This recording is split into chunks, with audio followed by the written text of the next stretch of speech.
Hey, what's the deal, YouTube? It's your girl, Miss Honey.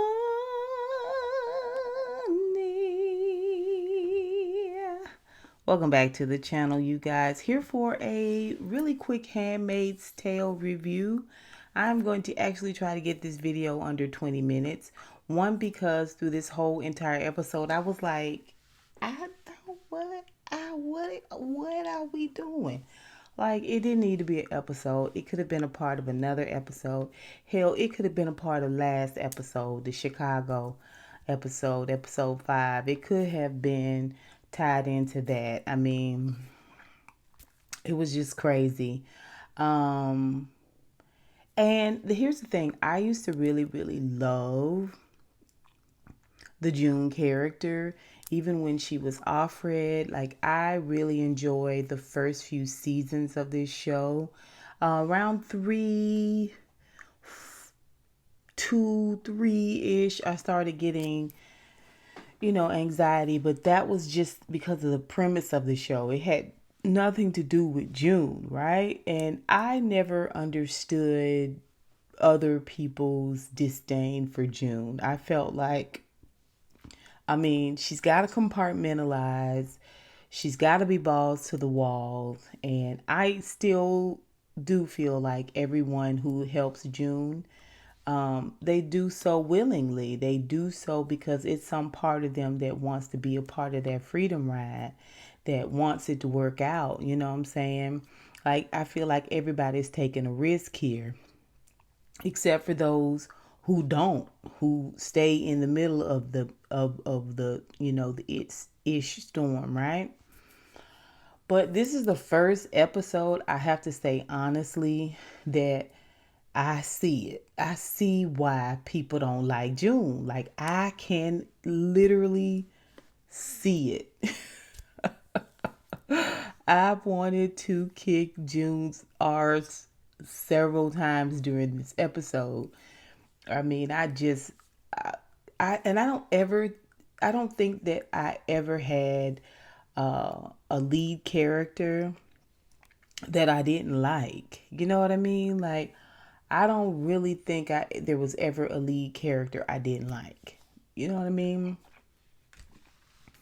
A warrior, a fighter spirit. Like, I was here for June.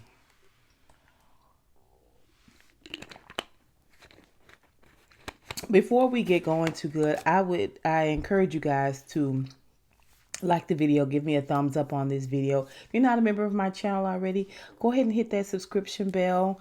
Um, Also hit the little reminder bell, although it's acting kind of iffy right now from what I hear on YouTube, just to remind you, notify you, the notification bell to notify you whenever I upload a video. And of course, comment down below. You guys know I love to talk about the shows that I review, so I would love to hear your comments about this episode down below. It was just like, what?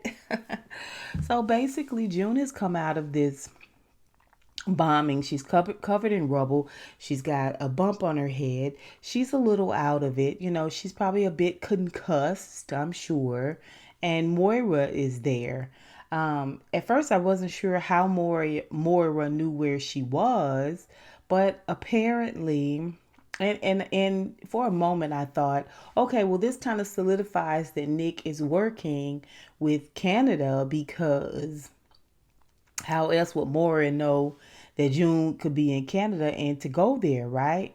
But apparently, this is like a humanitarian aid effort, and they are always in Chicago, at the pier, giving food and medicine and that type of thing. Um, I'm assuming it. So when June, Moira sees June and she's like, June, June, June. And, June turns around. She wants to know where Jeanine is. And Moira's like, it's me, Moira. And she was like, no, Moira's not here. This is June. Moira's not here. Moira can't be here. Moira got out. Moira survived, right? And Moira's like, no, no, it's me, it's me, it's me. June is dazed and confused. Moira has to basically get in front of her and stop her and just make her realize that, she's hurt, something's wrong. And I'm here to help you, June. I'm here to, to get you out of this. And June just wants to know where Jeanine is. I gotta find Jeanine. Where's Jeanine? Where's Jeanine? Where's Jeanine? And finally, Moira kind of tricks her a little bit and says she's probably in the medical tent. That's this way. Come go this way with me. And June then goes with her. But she still doesn't acknowledge Moira's presence. It's like she thinks it's the ghost of Moira that is helping her. It's just odd. Now, she wasn't in an explosion. So at this point, I'm kind of explaining it off. We see where they're on this open back truck and they are riding, and there are several other people that are there that are injured, that are on the back of this truck that are injured, and one medical person. And the medical person is helping one person, and Moira says, check her out. She got hurt. She got hurt. I was like, it's people on the back of this truck that's seriously ill now, or seriously hurt now. She's got a little boom boom on her head, and she's dizzy. She's got some Tweety birds floating around in her head, but for the most part, June is faculty. She's fully functioning. She's not seizing out. She's not slurring her words. She's not doing any of those things. Tongue is in her mouth. Like what are we doing? What are we doing? Anyway, through this whole episode, we get flashbacks. We get flashbacks of Moira and June's relationship. Apparently, they were roommates, best friends, super close. Even in the midst of everything, they lived together. Right before June married Luke, or it was to get married with Luke, she moved out from Moira and moved in with Luke. Well, we learn through that the June packing up to leave her in Moira's apartment, Moira kind of acting out in a way that let us know that one, she really really loves June. I don't know if she was in love with June or she just loved her as a friend.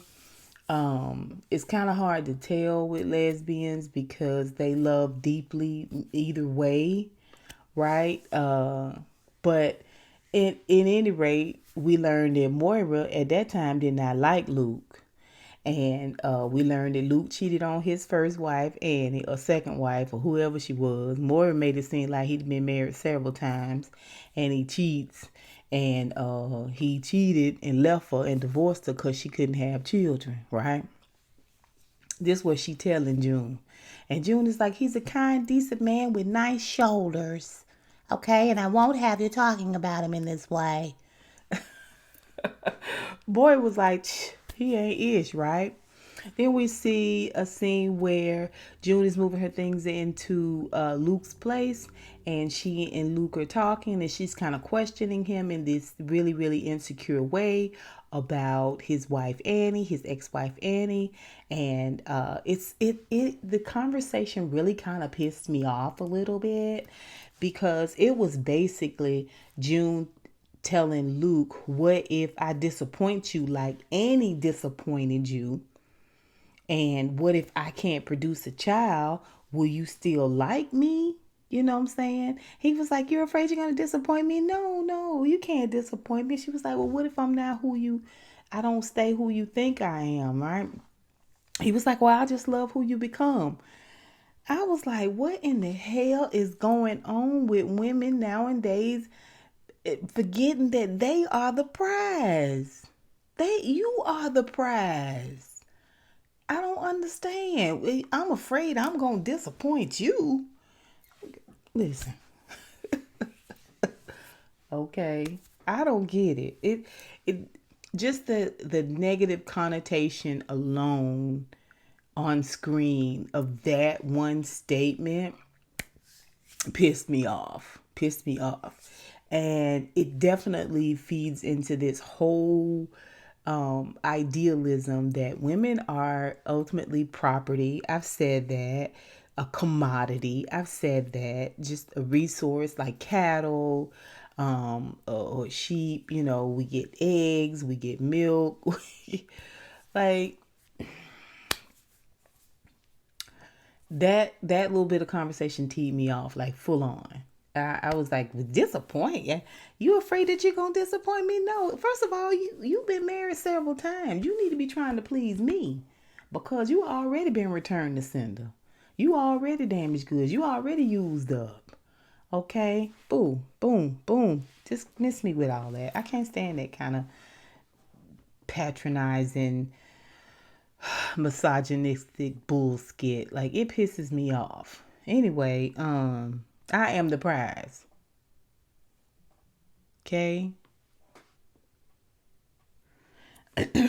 So, um, yeah. So these are the flashbacks that we're getting. And that's the whole of the flashbacks.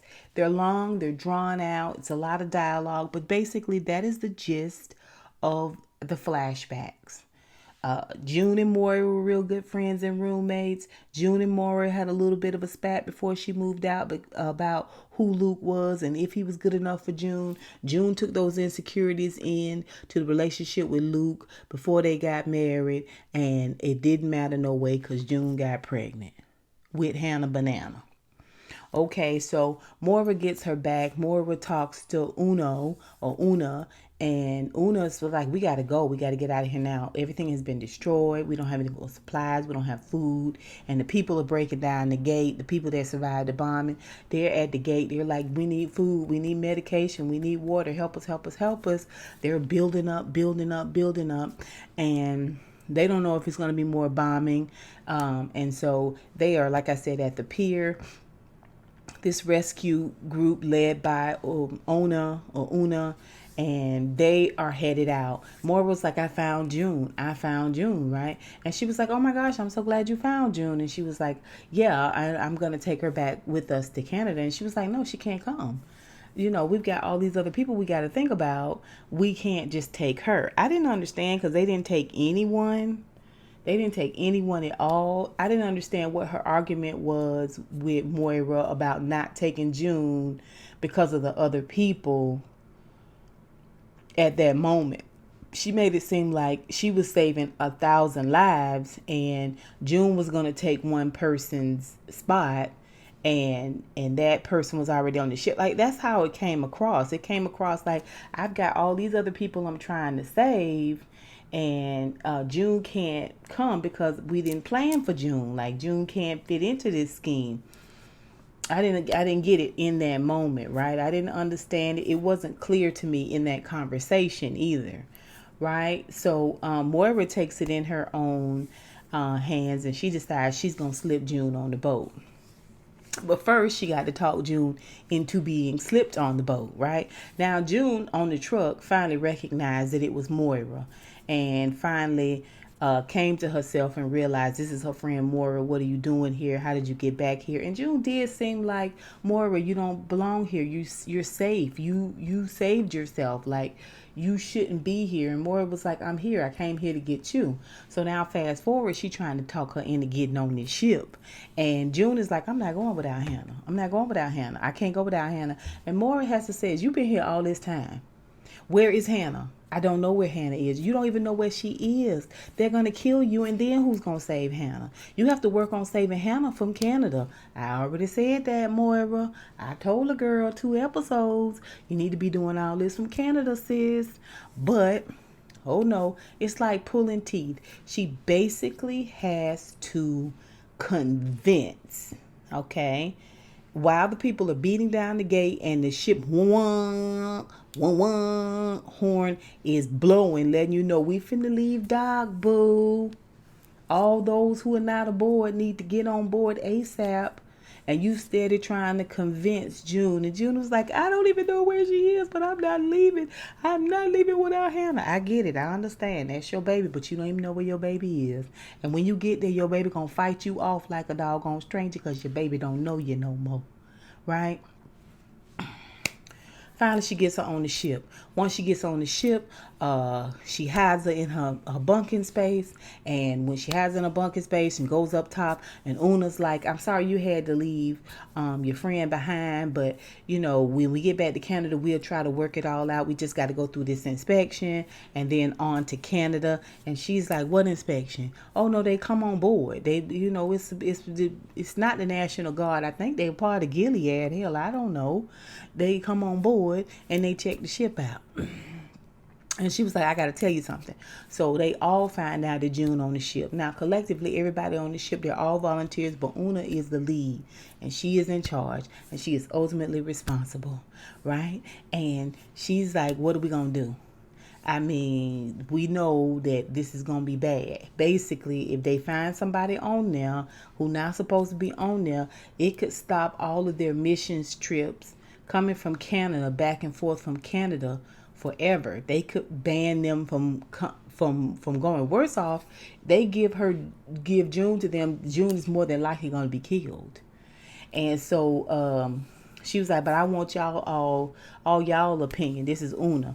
I want all y'all opinion. And Moira, of course, is like, it was my fault. I brought her on board. You can blame it all on me. Yada yada yada. Too late to be a martyr now, Moira. Too late. All the guys are like, throw off. Set her on fire. Cut her toes off. Turn her in. Like, they didn't think twice about it. Another lady on ship was like, we let's not turn her in. Let's, find a way around it. Moira was like, we can hide under the floorboards. We can hide over here. And they were like, no, they're going to check. And so finally, June, after they are arguing, and it's at this all-time high-pitched argument, June says, just turn me in. Just turn me in. No one has to know that I was brought on board willingly. You all can say that I snuck on board and you found me. Just do this. And so everybody's like, oh, okay, thank you very much. Nobody was like, no, we're not gonna do that. Everybody was like, girl, thank you for ending the argument. And so they all waiting on the security ship to approach, and it comes to Una that she's got this extra ID of this Rachel person, and they were able to pass June off as this Rachel person, right? It's supposed to be like this high tense moment, but it really was kind of patched together. Like, I didn't feel this intensity of drama like I felt in other episodes. It just was more routine for me. Like, I wasn't afraid for June at all. I wasn't nervous for June at all. They were trying to give us these trepidatious moments and these moments of drama during this scene, but I just couldn't. I had no else to give. So they're free to go. They are on their way to Canada now, and Moira is having a huge spat with Una, because Una, it happens to be her lover back in Canada, right?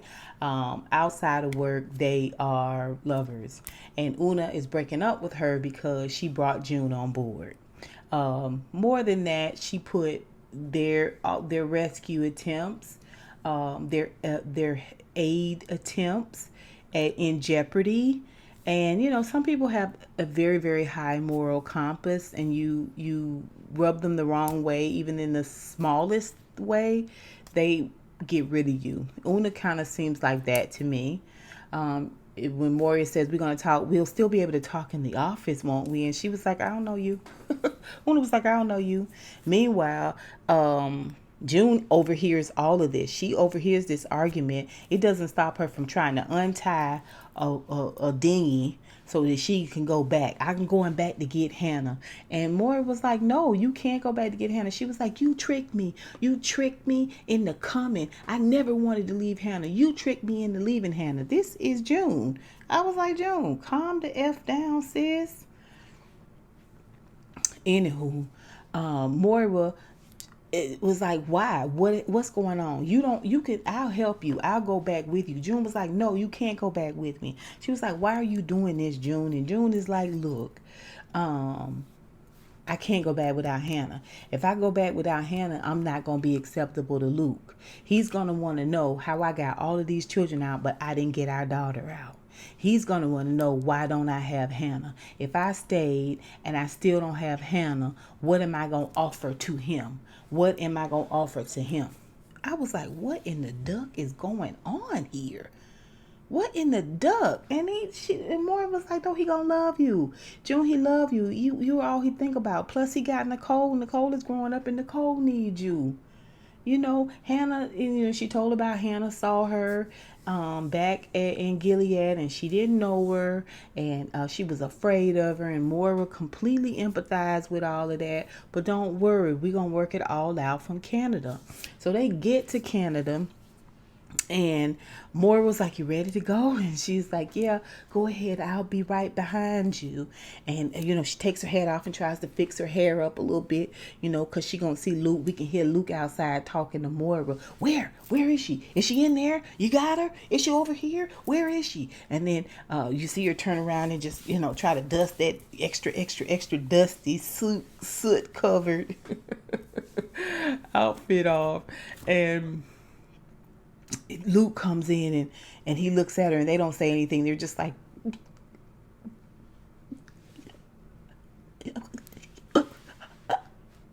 and she was like, I'm sorry, I don't have her. It's just me. I'm sorry, it's just me. I'm sorry. And I think it was supposed to be like this emotionally touching moment. Like I was supposed to be like, oh gosh. But I was like, y'all did all of this for this moment? You guys did all of these flashbacks and these angry attacks on Moira, this disregard for Moira and her feelings, and constantly begging after June. And all of these insensitive, selfish behaviors is because June didn't want to disappoint Luke. First of all, you have been an indentured sex slave in Gilead for years, sis.